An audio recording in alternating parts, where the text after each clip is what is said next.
दोस्तों, क्या आप जानते हैं कि फैक्ट्री में आपकी मनपसंद शराब रॉयल स्टेग कैसे बनाई जाती है? और इस शराब को स्ट्रॉन्ग बनाने के लिए क्या सच में बैल की चर्बी मिलाई जाती है? और क्या आपको पता है इस शराब में और क्या क्या मिलाया जाता है? आज की वीडियो में हम आपको कहीं और नहीं बल्कि भारत के सबसे फेमस दारू रॉयल स्टेग बनाने वाली फैक्ट्री में लेकर जा रहे हैं। इसलिए इस रोमांचक वीडियो को अंत तक जरूर देखना। घर में शादी हो या पार्टी, बात जहाँ रिश्तों के सेलिब्रेशन की आती है, वहाँ विस्की के जाम लग ही जाते हैं। उस पर भी अगर रॉयल स्टेग विस्की के जाम हो तो फिर अच्छे भी खुद को रेजिस्ट नहीं कर पाते। इंडिया के सबसे पॉपुलर ब्रांड में से एक रॉयल स्टेग आज से ही नहीं बल्कि सदियों से लोगों की पहली पसंद रहा है। 130 रुपए की कीमत के साथ मार्केट में बिकने वाली दारू को लोग इतना पसंद करते हैं, इसका जीता जागता नमूना लॉकडाउन में सबने देखा। दारू बेचकर सरकार ने कितना मुनाफा कमाया ये भी किसी से छिपा नहीं है। एक अल्कोहल ही ऐसी चीज है जिस पर लोग पानी की तरह पैसा बहाते हैं। उस पर भी अगर रॉयल स्टेग विस्की सामने हो तो हर किसी की शाम बन जाती है। ये ब्रांड पहले से ही भारत के लोगों की पहली पसंद रहा है। गुड़गांव, मुंबई, कोलकाता और दमन में 4 फैक्ट्रीज के साथ रॉयल स्टेग बहुत बड़ा मैन्युफैक्चरर है। इसलिए अपनी शुरुआत साल 1995 में की थी और आज से हर साल दारू बेचकर करोड़ों में खेलता है। तो देखना चाहेंगे कि आखिर ये कैसे फैक्ट्री से आपके पैक तक पहुंचती है। तो ये है रॉयल स्टेग फैक्ट्री, जहां बनाई जाती है लोगों की स्पेशल और हाई क्वालिटी विस्की।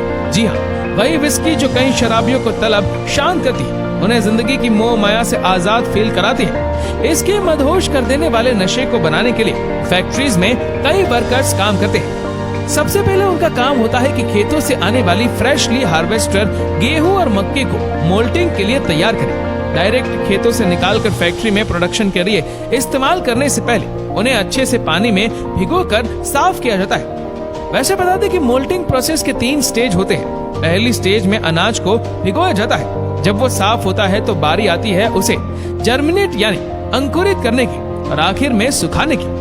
विस्की बनाने की प्रक्रिया में पहला स्टेज अनाज को धोने का ही होता है, जिसमें उन्हें 12 घंटे के लिए भिगोया जाता है। फिर सारा गंदा पानी रिप्लेस करके इसे दोबारा 14 घंटों के लिए भिगोया जाता है, जो कि जर्मिनेटिंग प्रोसेस का ही हिस्सा है। 14 घंटे गुजर जाने के बाद इनका सारा पानी ड्रेन किया जाता है और अनाज को एक खाली मगर साफ लोन में बिछाया जाता है। ये खाली फ्लोर एक बहुत बड़ा एरिया होता है, जिस पर अनाज डालने के बाद उसे कुछ दिन के लिए कमरे में बंद रखा जाता है। ये टाइम पीरियड्स स्पेशली अनाज को सूखने के लिए दिया जाता है। लेकिन अभी मोल्टिंग प्रोसेस की बाकी स्टेज अभी बाकी होती है, जिसके तहत अनाज को ढंग से सुखाने और विस्की को स्मोकी फ्लेवर दिया जाता है। इसके लिए अनाज के कमरे में जुड़ी भट्टी में आग लगाकर धुआं किया जाता है। 2 दिन तक अनाज को धुएं के साथ छोड़ा जाता है, जिससे अनाज धुएं को सोख लेता है। मोल्टिंग प्रोसेस की इस लास्ट एज में अनाज पूरी तरह क्वालिटी चेक के लिए रेडी हो जाता है।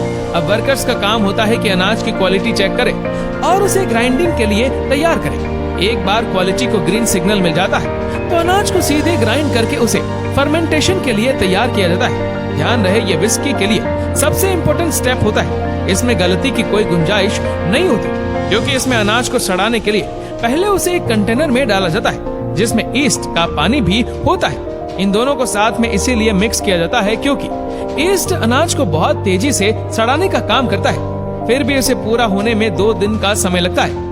2 दिन एक ईस्ट और अनाज के मिक्सचर को बिल्कुल भी छेड़ा नहीं जाता, लेकिन 2 दिन बाद अल्कोहल बनकर रेडी हो जाती है। इसकी तेज स्मेल से ही पता चल जाता है कि अल्कोहल से वेस्ट एक्सट्रेस निकालने का टाइम आ गया है। एक बार ये स्टेप पूरा होने के बाद विस्की को स्टोर कर दिया जाता है। जी हाँ, बड़े बड़े टैंक्स में इन्हें कम से कम 3 साल के लिए स्टोर करके रखा जाता है, जिनको वेयरहाउस भी कहा जाता है। वैसे बता दें कि आम दारू को इतने ज्यादा टाइम पीरियड के लिए स्टोर करने की जरूरत नहीं होती, लेकिन रॉयल स्टेग एक कॉच विस्की है। इसका सिंपल सा लॉजिक है कि दारू जितनी पुरानी होती है, उसकी टेस्ट, रिचनेस और मदहोशी वाला नशा उतना ही बेहतर होता है। नो डाउट इसीलिए रॉयल स्टेग ने लंबे समय से मार्केट में एक बेस्ट पोजीशन होल्ड कर रखी है। 3 साल से ज्यादा टाइम पूरा होने पर विस्की को उसी पैकिंग में डाला जाता है जैसे कि वो आपको मार्केट में देखने को मिलती है। एक बार पैक्ड होने के बाद अल्कोहल को मार्केट में सप्लाई करने के लिए भेज दिया जाता है। फैक्ट्री से निकलकर यह नशा देश के कोने कोने में पहुंचता है। केवल रॉयल स्टेग ही नहीं बल्कि दुनिया भर के बाकी ब्रांड्स भी इसी तरह विस्की तैयार करते हैं और मार्केट में बेचकर मुनाफा कमाते हैं। कुछ यही हाल सिगरेट बेचने वाले ब्रांड्स का भी है। सिगरेट्स को भी बहुत बड़े पैमाने पर बनाया जाता है। अब जाहिर सी बात है कि डिमांड ज्यादा है तो प्रोडक्शन भी ज्यादा होगा। ये है एक सिगरेट की फैक्ट्री जहां हर दिन कई लाखों सिगरेट्स बनाई जाती है, और वो भी एक मेन इंग्रेडिएंट से जिसे कहते हैं टोबैको।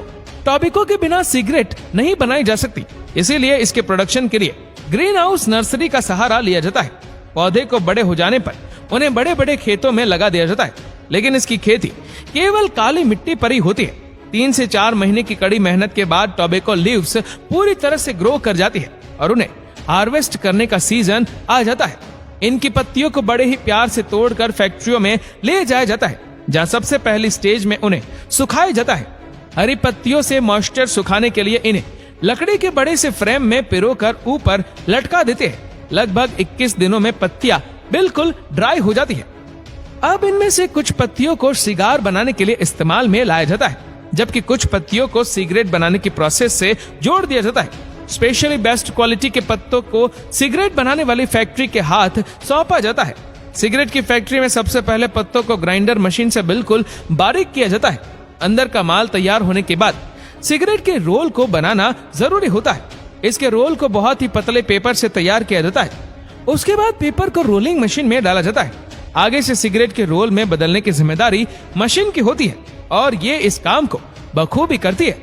एक बार पतले और छोटे रोल्स रेडी होने के बाद फिल्टर पेपर को भी तैयार किया जाता है। इसे बनाने के लिए प्लास्टिक सेल्यूलोज एसीटेट फाइबर का यूज होता है। इस पेपर को भी रोलिंग मशीन से पास होना पड़ता है, जहां इन्हें रोल कर दिया जाता है। जब तीनों आइटम हमारे पास रेडी होते हैं तो फाइनल आउटपुट को बनाने की जरूरत होती है। इसके लिए रोलिंग पेपर, फिल्टर और तंबाकू को एक मशीन में डाला जाता है, जहां पहले फिल्टर और पेपर को अटैच किया जाता है, फिर उसमें टोबैको को भरा जाता है। तीनों चीजों को साथ में जोड़ने पर सिगरेट तो बन जाती है, लेकिन इनकी क्वालिटी चेक करना जरूरी होता है। सिगरेट के छोटे होने की वजह से इनकी क्वालिटी चेक एक मशीन करती है। ये मशीन फाइन क्वालिटी की सिगरेट को पैकिंग के लिए भेज देती है, जबकि डिफॉल्ट सिगरेट्स को बाहर कर देती है। आगे अच्छी क्वालिटी की सिगरेट्स को मशीन डिब्बे में फिल कर देती है और उसके बाद फाइनल प्रोडक्ट मार्केट में उतरने के लिए रेडी हो जाता है। इन्हें मार्केट तक पहुंचाने की जिम्मेदारी डिस्ट्रीब्यूशन डिपार्टमेंट की होती है। यही मार्केट में सिगरेट्स को उतारते हैं और आप तक पहुंचाते हैं। अल्कोहल और सिगरेट्स आज की तारीख में लोगों की जिंदगी का एक बड़ा हिस्सा हो गया है। कुछ लोग कूल दिखने के लिए इन आइटम्स का सेवन करते हैं, तो कुछ इन्हें स्ट्रेस बस्टर समझते हैं। खैर, लोगों की सोच जो भी हो, लेकिन लॉजिकली जाए तो ये स्लो पॉइजन है। इनकी मेकिंग प्रोसेस भले ही हमें रोमांचित करती है, लेकिन जब एक बार इंसान इनके चक्रव्यूह में फंस जाता है तो कभी वापस नहीं निकल पाता। इसीलिए इनसे दूरी रखने में ही भलाई है। तो दोस्तों, आज की वीडियो आपको कैसी लगी हमें कमेंट करके जरूर बताएगा, और वीडियो अच्छा लगा हो तो लाइक और शेयर करना न भूले। ऐसे ही और भी फैक्ट वीडियो को देखने के लिए फॉलो करें हमारे पेज को और सब्सक्राइब करें हमारे यूट्यूब चैनल को, जिसकी लिंक हमने नीचे कमेंट सेक्शन में दे रखी है। धन्यवाद।